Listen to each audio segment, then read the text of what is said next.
Okay, GM Tristan here for levelupgames.ph and gmtristan.com, interviewing the doctor. Okay, the doctor. Go ahead. My name is RG De La Cruz. I am the doctor. I am a contributing writer for Game Magazine and at the same time a student of AMA Computer College. And Go ahead. I'm playing Perfect World.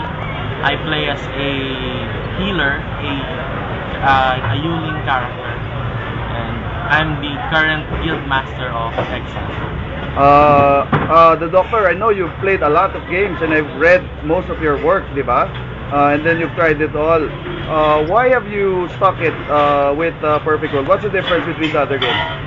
Perfect World is quite unique to me because it's quest-based and it's also you can also fly, and there's an elaborate aerial battle, and there are other things you can do. There are other in-game events, automatic events, not just GM Marshall events. So that's about it. Okay, I saw you compete kanina dito sa Davao. Tell us what happened. You were in the finals.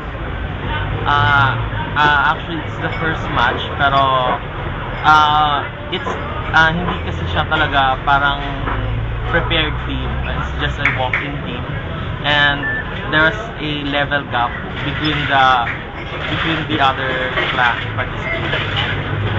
So, lessons learned for preparing for tournament. Ano yung mga tips na mabibigay mo sa mga viewers? Practice. Alright, thank you very much, Doctor, and more power. Maraming salamat.